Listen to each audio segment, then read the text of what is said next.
Ustaz, ini kan kita sudah masuk menjelang bulan suci Ramadan. Insyaallah. Dan itu nanti pasti adalah sedikit dari penonton budiman kita, yaitu yang senantiasa aktif menyaksikan video-video kita. Mereka bertanya khususnya kepada wanita, Ustaz, ketika Ramadan ini mereka lagi dalam keadaan menyusui, yang khawatir kalau dia berpuasa mungkin bisa berefek ke anaknya atau dirinya. Jadi bagaimana, Ustaz, kalau misalnya mereka tidak berpuasa, apa yang dilakukan mereka supaya mereka bisa mendapatkan pahala puasa juga, Ustaz? Jadi itu dulu, Ustaz. Bismillah, alhamdulillah, wassalatu wassalamu ala rasulillah wa ba'du. Pertanyaannya cukup baik sekali dan memang ini sangat sering ditanyakan kepada kita tentang wanita muslimah, apakah dia hamil ataukah dia sudah melahirkan kemudian menyusui. Nah, dalam syariat kita yang mulia tentu kita melihat ya, bagaimana Al-Qur'anul Karim ya, memang tidak menyebutkan secara detail wanita hamil atau menyusui. Di dalam Quran surah Al-Baqarah itu ayat 184 hanya Allah katakan wa 'alal ladzina yutiqunahu. Mereka yang tidak sanggup berpuasa. Dan ini ulama mentafsirkan adalah Syekhul Kabir. Orang tua yang sangat tua sekali yang tak kunjung bisa mengganti. Di Ramadan tidak bisa berpuasa, selepas Ramadan juga tidak bisa mengganti puasanya. Ya, yang seperti ini maka dia hanya bayar fidyah.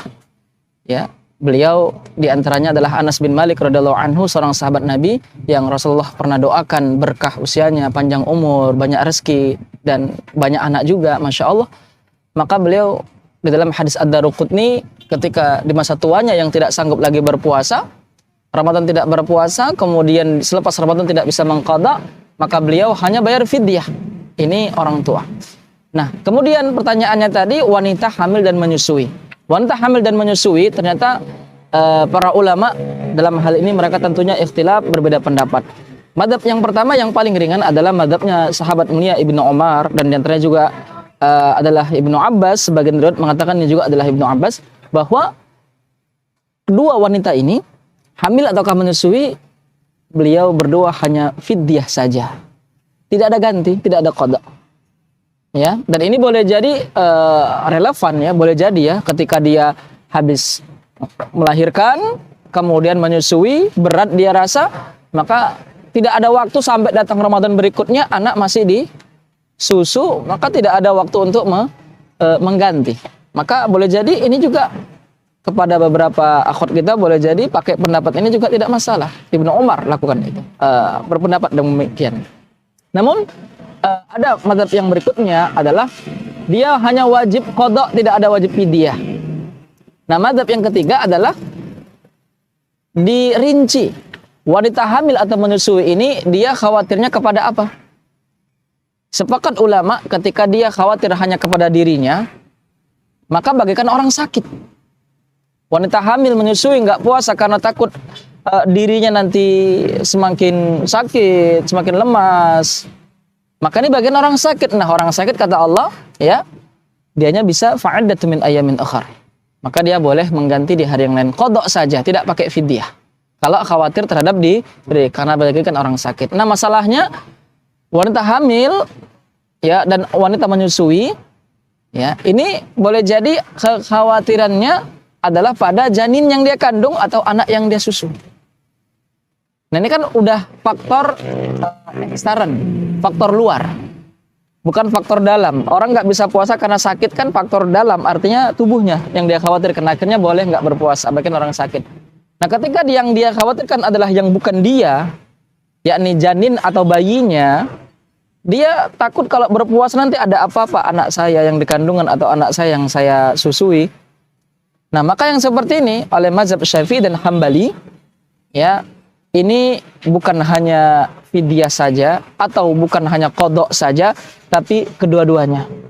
Ganti iya plus bayar fidyah. Apa dalilnya?